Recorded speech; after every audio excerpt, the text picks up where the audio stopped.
Prefiero el estómago, desde luego. Entonces, pero eso no me va a detener predicar esta mañana, así que las disculpas si eso sucede. Bueno, con su silencio empezamos el estudio. Antes de que Internet estuviera de moda, solía coleccionar libros de frases famosas de hombres célebres. Llegué a tener en mi pequeña biblioteca cerca de 5 u 8 quizás de esos libros y los leía frecuentemente, trataba de memorizar sus frases y estoy convencido que aun cuando muchos de ellos profesaban ser ateos, rasgaban la sabiduría de textos de la Biblia. Y me apasionaba aún más colocar los versos en esas frases. Cuando Internet surgió, ya no era necesario coleccionar libros. Hay cientos de miles de esas frases. Pero debo contarles las que más me apasionaban. Eran las que eran escritas por hombres o mujeres que no pintaban a ser muy estudiados o ser académicos, sino más bien eran sabios por la vida misma. Regularmente sus frases están en una cápsula de palabras propias de su jerga, sin mayor belleza, pero sí con cierta métrica y muy hermosas. Y hay una que quiero compartir porque cuando la escuché por primera vez, no fue en esos libros. Se la escuché a mi mamá y no supe interpretarla. Quizás algunos de ustedes ahora me ayudan y superan el desafío. Era X situación que no viene al caso, pero mi mamá me dijo de forma severa: ¿querés ver un vivo perdido? Ponele un tonto a la cola. Yo regresé por la métrica, no tanto por el regaño de mi mamá. Regresé porque estaba interesado en el conjunto de la frase. Mamá, repetilo. Ella insistió más enojada. ¿Querés ver un vivo perdido? Ponele un tonto a la cola. Ahora, ayúdenme. Interpreten la frase y quisiera empezar con los jóvenes, luego los adultos, porque me imagino que al igual que mi mamá, la habrán oído o usado cientos de veces. Pero los más jóvenes quisieran decirme qué significa esto. A ver, cualesquiera, Pablo, no está muy joven, pero igual. ¿No? ¿Ni idea? ¿Sí? ¿Su nombre? Byron, cuénteme, ¿qué interpreta?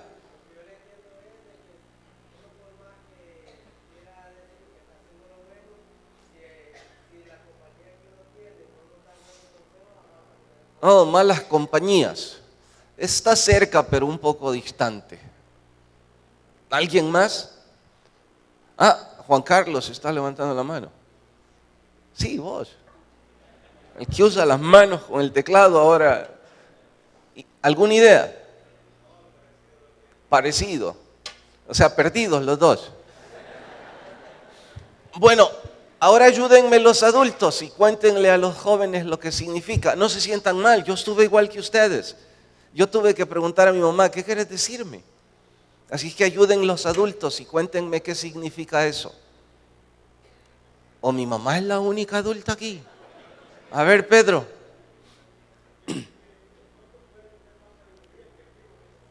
Que los tontos son más sabios que los vivos.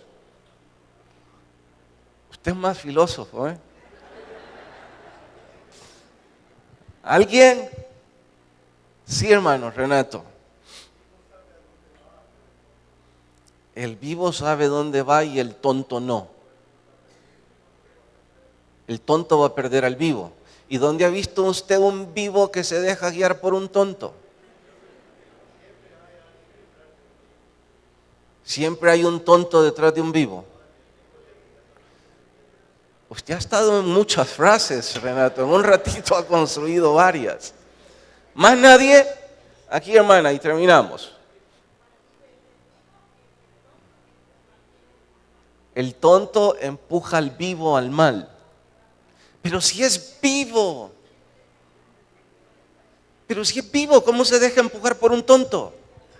Entonces no es vivo, es un tonto tras otro. Vicente, y con usted terminamos.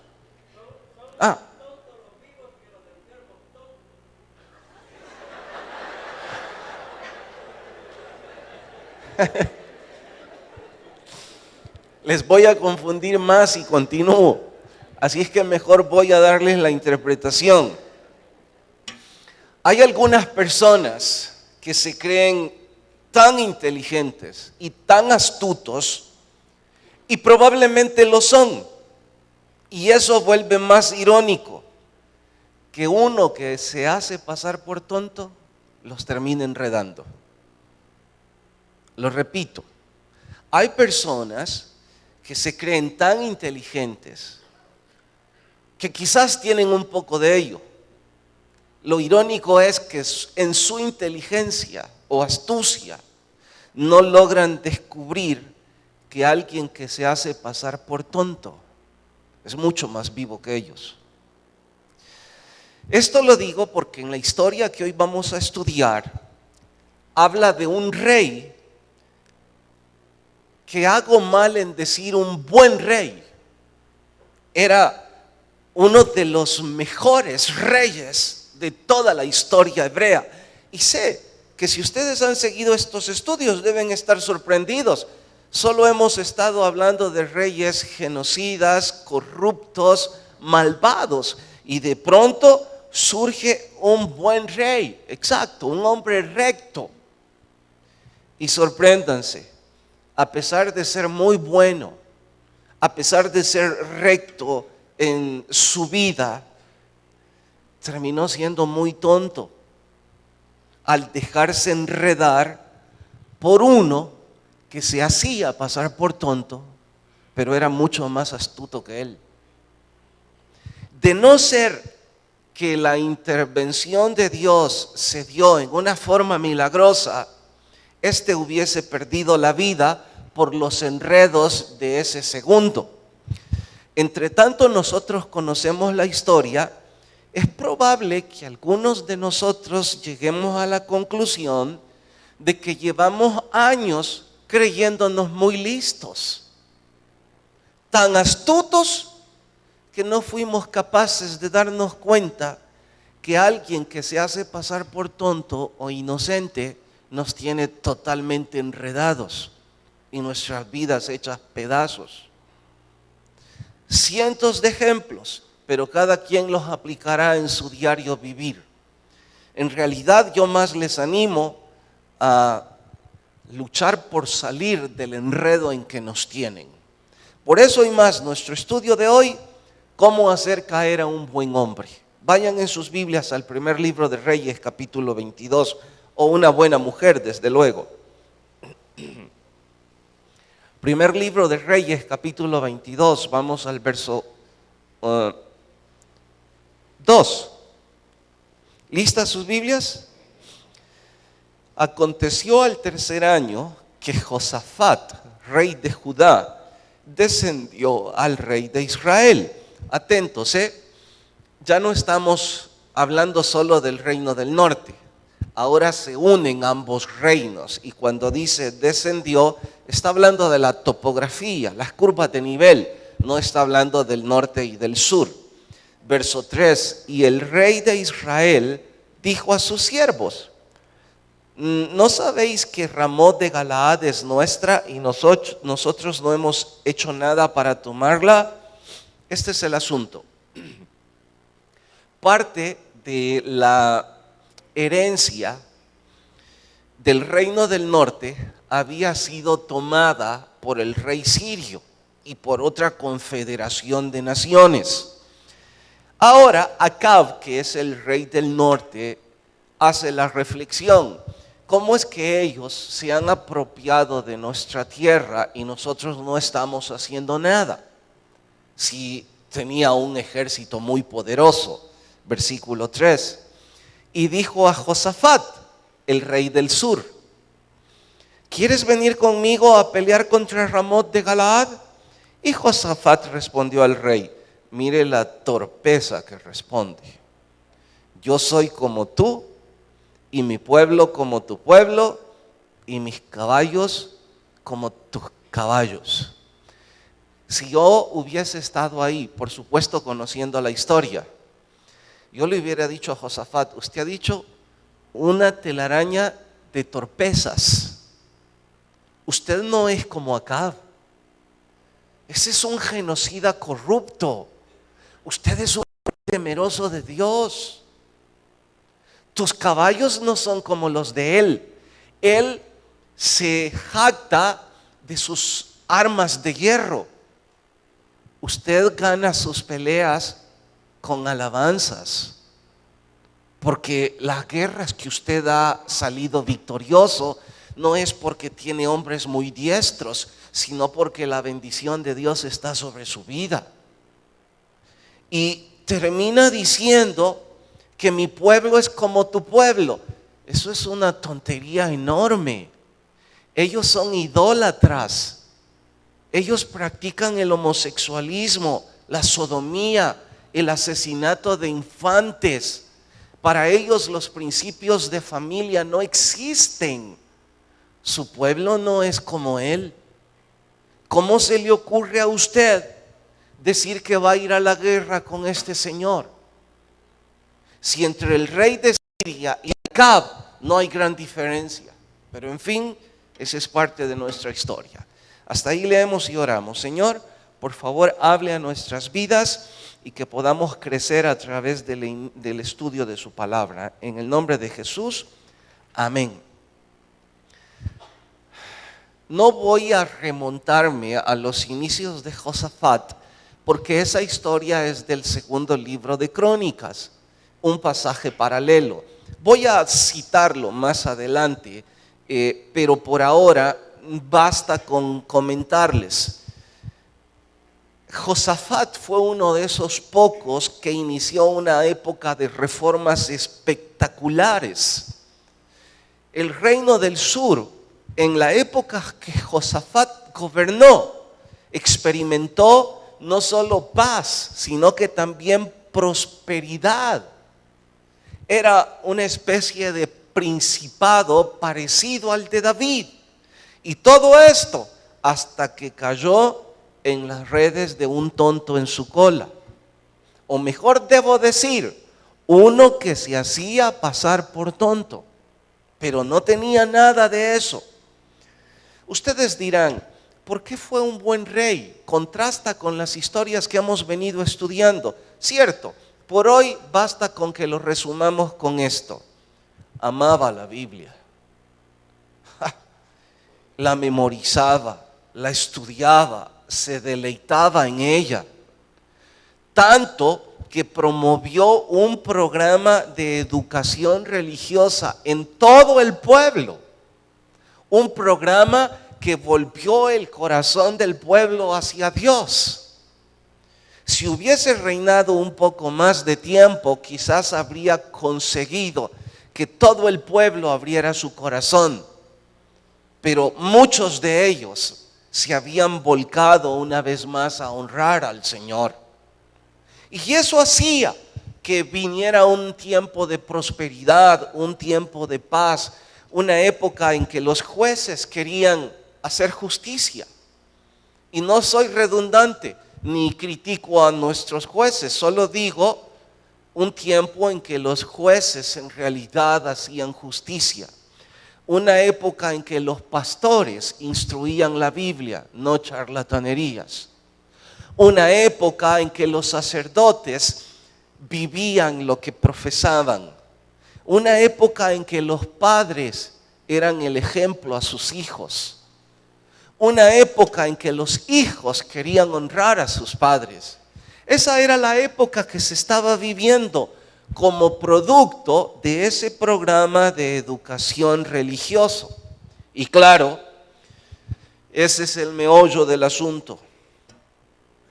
Como ese tiempo de prosperidad y de paz produce cierta comodidad que nos hace subir a un pedestal de tranquilidad, se nos olvida que el diablo anda como león rugiente buscando a quien devorar. Y el diablo no está interesado en devorar a esos animales que están pastando en la jungla. Son bocados simples para un león. El león disfruta la caza, disfruta correr, desgarrar, tener un rival digno frente a sus garras. Estoy diciendo que si el escritor sagrado ocupó la ilustración de que el diablo es como un león rugiente, pues está diciendo que los hombres y mujeres rectos como Josafat son especial tesoro para ese león. Está tras ellos. Son sus víctimas en sus sueños. Y claro, esto es lo importante. Un buen hombre o una mujer como Josafat no son candidatos sencillos de devorar, porque aman la palabra. Son personas rectas. Para un hombre o una mujer que ama la Biblia, no basta con una falda corta para hacerlo caer. No, probablemente se sentirá atraído, pero necesita más que una falda corta una mujer para enredar a un hombre que ama la Biblia.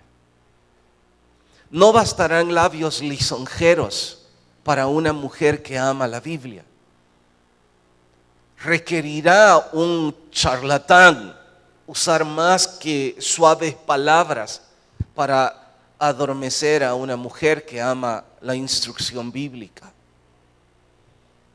Se necesita más que un poco de dinero para hacer caer en un negocio ilícito a esos hombres que están leyendo la Biblia y orando. Hombres y mujeres como Josafat no son perfectos, pero aman la palabra de Dios. No es que son inmaculados, pero esta mañana están aquí muy atentos y muy deseosos de lo que Dios tiene para ellos. Ese es el punto. Para ustedes se necesita una telaraña mucho mejor fraguada. Y esta es una de las estrategias que los demonios ocupan para hacer caer a hombres como Josafat. Hay que ponerles un tonto en la cola. Alguien que se haga pasar por inocente, por muy sencillo, para que ese hombre o esa mujer que está luchando por hacer las cosas bien, de pronto se enrede. Ustedes me van a preguntar, ¿y por qué Acab quería hacer alianza con Josafat? Todo el mundo sabía los milagros que Dios había obrado en el ejército de Josafat. Josafat era un hombre muy conocido en ese entonces. Su ejército también era poderoso. Él tenía mucha gente alrededor suyo y mucha gente confiaba en él. Además, había experimentado varios años de paz porque esas bandas de asaltantes temían entrar al reino del sur. Por eso es que ahora Acab dice, si voy a ir a la guerra, lo mejor es llevar a un tonto conmigo. Y este Josafat se la lleva de tan recto, tan listo, que no es capaz de ver cuando alguien lo enreda en su telaraña. Y en efecto, lo consiguió. Ahora es que necesito que vayan hasta el segundo libro de Crónicas, que es el pasaje paralelo, que habla de lo mismo. Solo voy a leer 2 o 3 versos, pero ustedes en casa deben leer un poco más. Segundo libro de Crónicas está después de Reyes. Después de Reyes sigue Crónicas. Vayan hasta el segundo libro. ¿Lo encontraron? Ahora vayan hasta el capítulo 18. ¿Listos? Segundo de Crónicas, capítulo 18. Dice: tenía pues Josafat riquezas y gloria. Note esto. ¿Cuánto? ¿Cómo Acab no iba a querer estar cerca de él? Y contrajo parentesco con Acab. Y después de algunos años descendió a Samaria para visitar a su consuegro, por lo que mató a Acab, hasta una gran fiesta le hizo. Voy a leer hasta ahí. Les cuento un poco. Acab, cuando escuchó de la fama de Josafat, envió diplomáticos que enredaron a Josafat en una conversación como esta. Venimos en son de paz, somos hermanos, todos somos israelitas. Acab quiere que vivan en paz. Al fin de cuentas llevamos la misma sangre y si nos unimos vamos a hacer un escudo en toda la frontera para que ninguna banda de asaltantes o carniceros golpeen a nuestras familias. Seguro, mientras escuchaban eso, Josafat debió estar pensando: suena muy bien, ellos no son mis enemigos, son mis hermanos de sangre.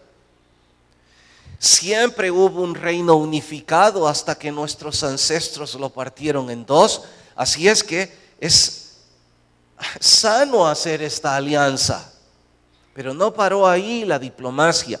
Fueron un poco más allá y le dijeron: y mire, sabemos que la costumbre para sellar un pacto entre dos naciones es que los príncipes se casen. Y por ello Acab quiere entregar por esposa de su hijo a Atalía. Increíble cómo Josafat cayó en esto.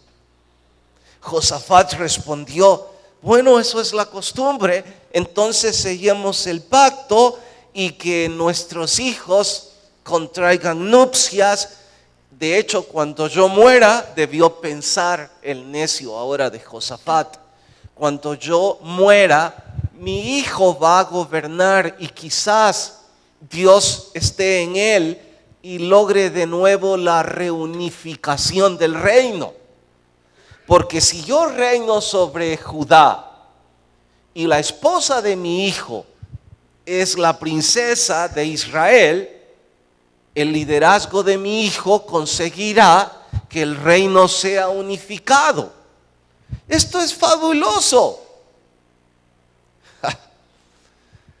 ¿Cómo pudo caer en una red tan tonta? Ustedes dirán: ¿por qué, pastor? Todo suena muy bien. ¿Cómo iba a sonar bien? Escuchen esto. ¿Saben que Atalía es la hija consentida de Jezabel? Ustedes ya conocen a Jezabel. A Jezabel, ¿cómo la describen en una sola palabra? ¿Cómo creen que iba a ser su hija? Más bruja. Brujilda. Iba a ser peor. ¿Recuerdan los males de esta bruja? ¿Alguien quiere recordarme, si no el peor, alguno de ellos? Mataba a los profetas, eso era terrible, pero había algo mucho peor. ¿Cuál?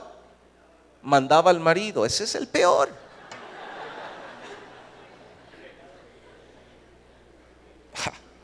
Josafat, mire, ¿cómo es que a usted no se le ocurre preguntarle en primer lugar a Dios? ¿Cómo es que un hombre recto que ama la Biblia se le olvida algo como eso? Segundo, ¿cómo es que no se le ocurre decirle a los diplomáticos: denme un tiempo, voy a consultarle al Señor? Y consultarle a los chismosos del reino, que siempre hay cantidades. Ellos le hubieran contado, la hija de Jezabel es una bruja igual que su mamá. Matan a niños para adorar a Baal. Promueven la sodomía y el homosexualismo. Es una mujer con apariencia física bellísima, pero con un corazón podrido. Y la mamá de ella manipula a Acab como una tonta marioneta. Y su hija es exactamente igual que ella. Esto fue lo que Josafat hizo. Y escuchen las consecuencias. Por supuesto que cuando Josafat murió, no fue el hijo de él quien tomó el trono, fue la endemoniada Atalía, que promovió igual que su madre las misiones para demonios, ya no solo en el reino del norte, sino también en el reino del sur. Creo que si le hubieran contado a Josafat y le permiten salir de su tumba, se habría levantado para darle una gran tunda a su hijo, por dejarse mandar de esa forma. Todo lo que Josafat hizo, botando los lugares de adoración a demonios, Atalía los reedificó. Y como dato curioso, que a lo mejor ni debería mencionarlo, quiten la letra A. Curioso, ¿no? Todavía no he investigado los orígenes de los nombres, pero si alguien se me quiere anticipar, hágalo, a lo mejor algo resulta. En fin, ¿cómo pudiste hacer eso, Josafat? Pero no, yo estoy convencido de que estas historias están escritas para su historia y mi historia. Y en honor a eso, digo primero a los papás que todavía son influencia para los noviazgos de sus hijos. ¿Cómo usted puede permitir que sus hijos estén de novios de personas que no aman a Jesús? Y yo sé, si usted me dice como un padre angustiado, pastor, yo ya lo intenté, pero no me escucha. Bueno, le entiendo. La exhortación no va para los papás que están luchando para que sus hijos entren en razón. La exhortación va para aquellos papás y mamás que son rectos, que aman la Biblia, que están aquí con un corazón lleno de devoción. ¿Cómo pueden caer en una tontería como esta? No darse cuenta que si su hija o su hijo está de novio de una persona que no ama a Jesús, corre un grave riesgo de que hagan añicos la vida y el alma de sus hijos. Y usted no está haciendo nada. Estórbeles. Doble sus rodillas y pídale al Señor sabiduría. Y si alguno de ustedes va a decir, pastor, si aquí en la iglesia yo conozco niñas o niños también que dan tristeza, pero salvos al fin.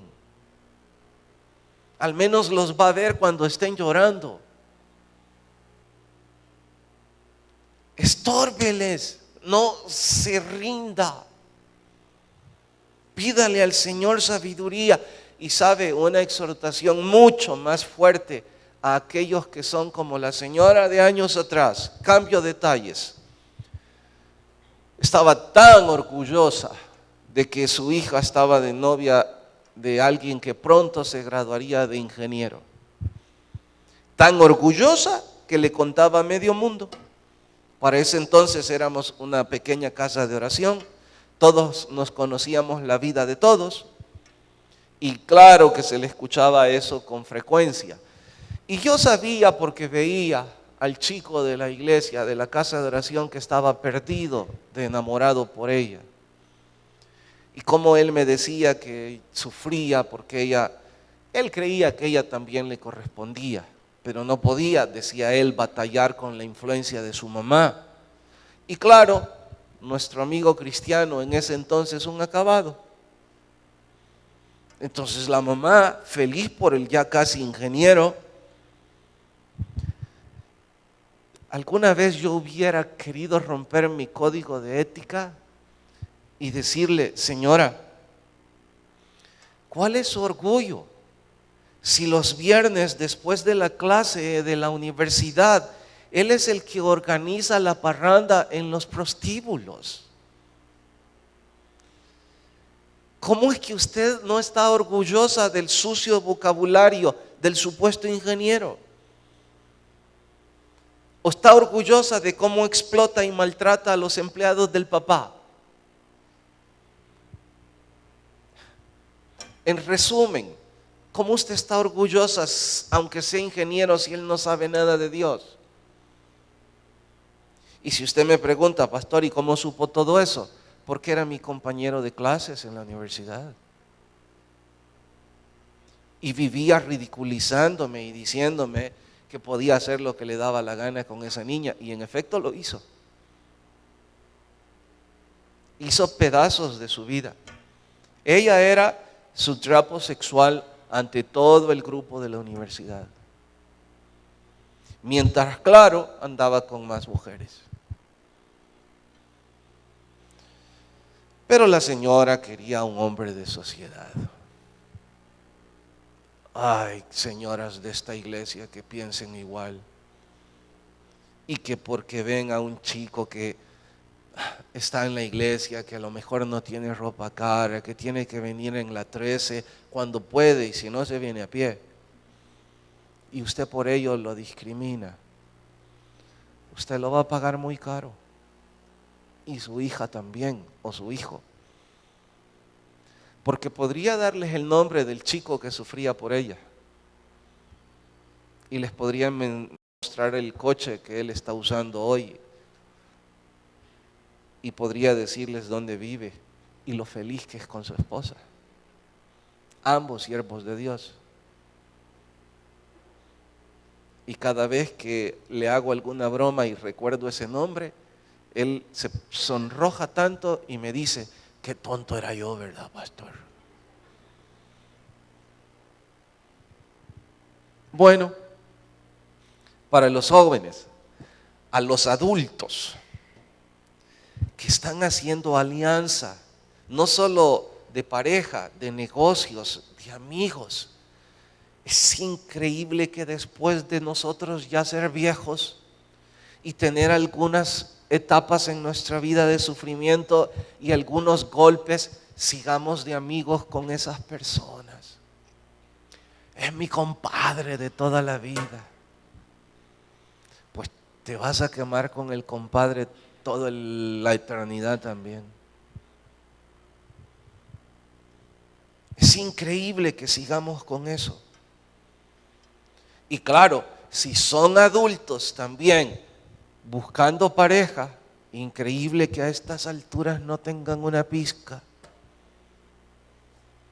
30, 35, 40 o 50, ya si pasan de 50, que Dios lo guíe, pero en fin, si en esa edad, aún en busca, y no tengan en su prioridad que sea un siervo que ame a Jesús, o una sierva, yo tendría que preguntarle, ¿qué está haciendo aquí? Ya sé que me va a contestar, mi mamá me diría de forma filosófica y con sabiduría muy profunda, ¿querés ver un vivo perdido? Ponele un tonto a la cola.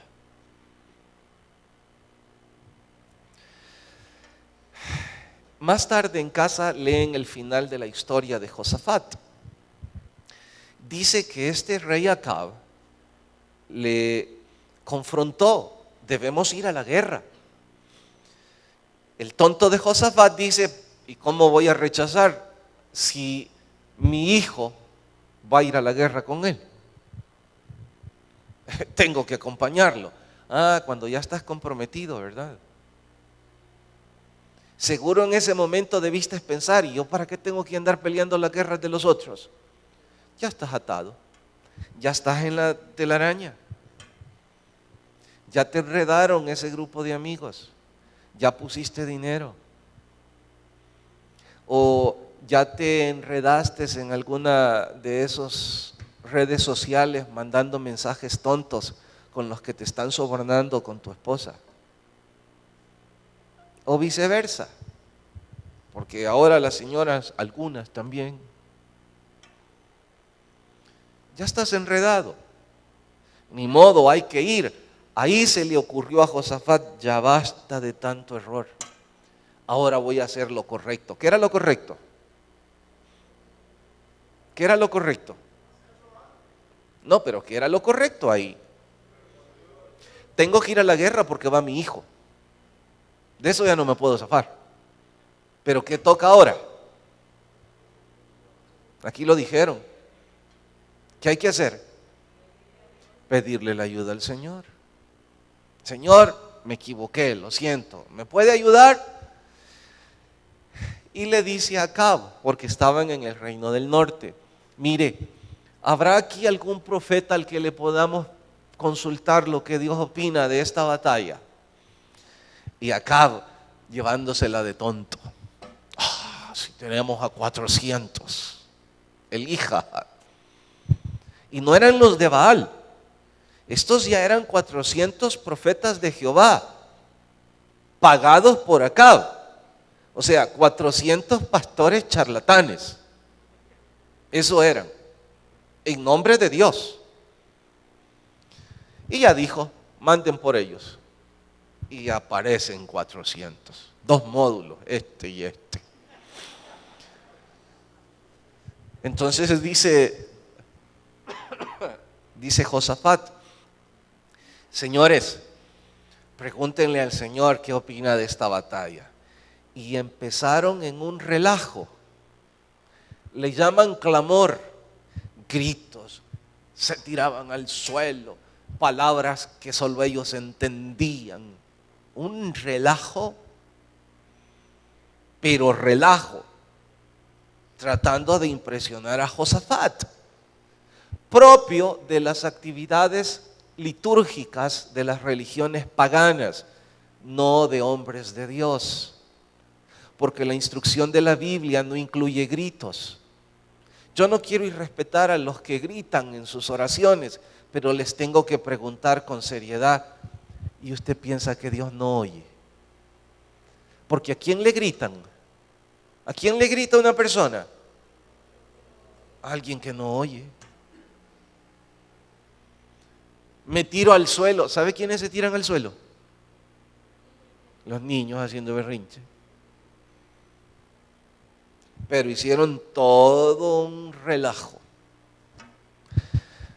Josafat, después de ver todo el relajo, le dice a Acab, mire, y no habrá por aquí uno que sea genuino. Y mire al tonto de Acab. Sí hay uno, pero ese siempre me dice solo cosas malas, le dijo. Mande por él, pues. Oigámoslo. Mandaron por él y trataron de sobornarlo. Y le dijeron, el rey Acab quiere hablar contigo, pero por favor, profetizale lo bueno esta vez. Mira, aquí vamos la mitad, vos y yo, y el pastor es digno de su salario. Denle un buen carro. ¿Saben lo que el profeta dijo? Yo voy a hablar lo que Dios diga, no lo que ustedes me digan.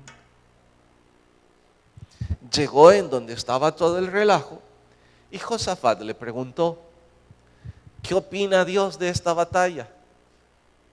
Dijo con todo el sarcasmo del mundo, lo mismo que estos 400, vayan y van a venir con la victoria. Y Acab, lleno de cólera, ¿te das cuenta? Le dijo, por eso nunca lo oigo, porque solo el mal me profetiza. ¿Qué quieres? ¿Que te diga mentiras? Eso es lo que te estoy diciendo.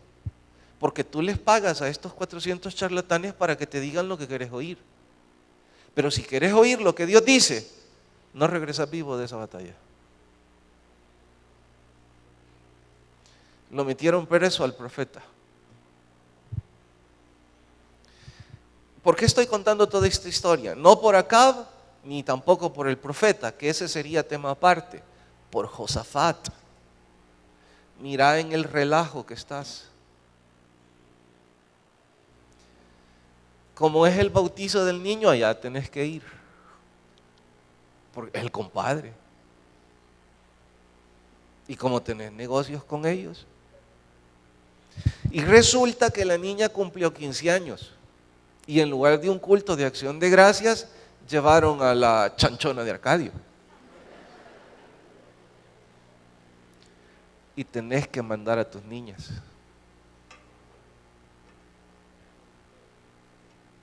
Y por supuesto que como es usted un hombre o una mujer que ama a Dios, usted no está tranquilo en eso. O usted como adulto se enredó con esos y sus negocios ahora dependen de ellos. Tiene que estar sentado en una mesa en donde hay whisky, en donde dicen todo tipo de suciedades. Y usted quería orar a la hora de la comida. Le hubieran puesto manos a la botella, Señor.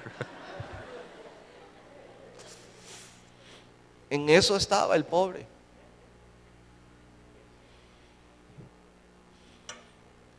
Ustedes creerán que esto es broma, pero el buen amigo, un joven, pastor, fíjese que vamos para tal sitio, un nightclub, y yo sé que no debo ir, pero mi jefe va aquí y si no voy me quita el trabajo.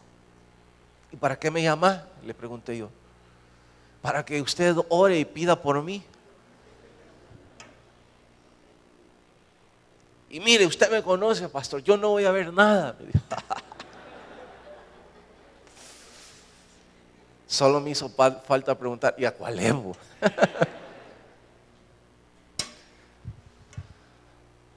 Tiempo después le vi y le pregunté, ¿qué hiciste? No fui, me dijo. Le pedí disculpas y le dije que yo era cristiano, que estaba por casarme. Y casi se lo dije llorando, me dijo, porque yo sabía que me iba a quitar el empleo. ¿Y qué hizo?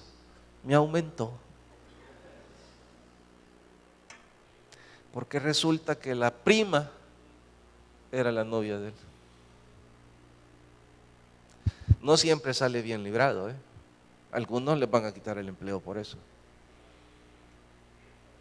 Pero al fin de cuentas, ¿quién se enredó? ¿Y en qué termina la historia, pastor? Mire el colmo de los colmos. Le dice Acab a Josafat, bueno, vamos a la guerra, vamos. Usted vístase con las ropas reales, yo me voy a quedar atrás. Usted va en la vanguardia y yo en la retaguardia. ¿Y sabe cómo se vistió el tonto? De soldado raso. Y puso guardaespaldas por todo en todo alrededor de él y vamos a la batalla. Claro, el rey de Siria, la vida de quien quería, la de Acab. ¿Y cómo se visten los reyes cuando van a la guerra? Con su corona y con sus mantos. Entonces todos estaban buscando ¿a quién? Sí que era un tonto este Josafat, ¿verdad? Pero ya había orado. La protección de Dios vino por él. Porque cuando todos los hombres de asalto empezaron a buscar al rey, gritó y descubrieron que no era Acab.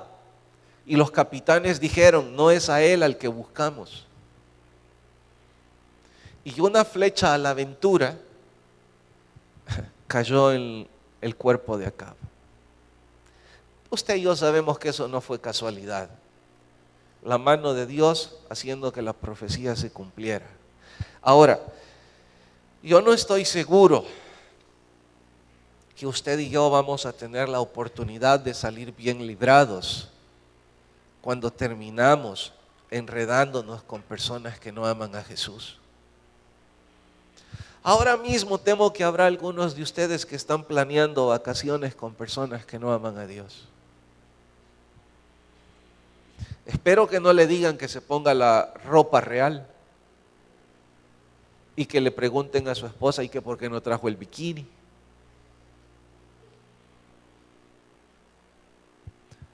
Estoy citando ejemplos, pero usted y yo deberíamos abrir nuestro corazón, nuestros ojos. Ya se aplaude que usted ama al Señor y lee la Biblia. Ahora esforcémonos por vivirla.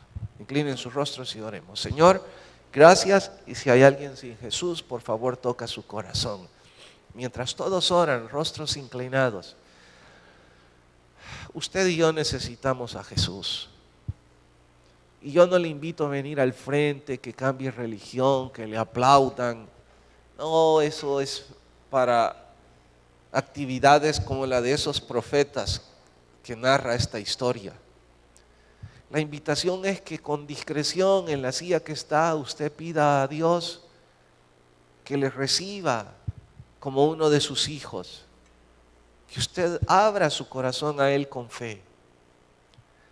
Por ello, si esta mañana alguien dice, sí, yo quiero recibir a Cristo, donde está, le invito a que levante su mano y me deje orar con usted. Y la baja de inmediato. Dios le bendiga, puede bajarla. ¿Habrá alguien más que dice, yo también quiero hacer esa oración? Vamos, donde quiera está, tenga el valor, levante su mano y reciba a Jesús. Déjeme orar con usted. Olvídese de quienes están alrededor. Es entre Dios y usted. ¿Habrá alguien más? Alguien más que levanta su mano. Señor, gracias. Despídenos en tu paz, mas no de tu presencia, en el nombre de Jesús. Amén y amén. Nos vemos media semana. Que la paz de Dios vaya con todos.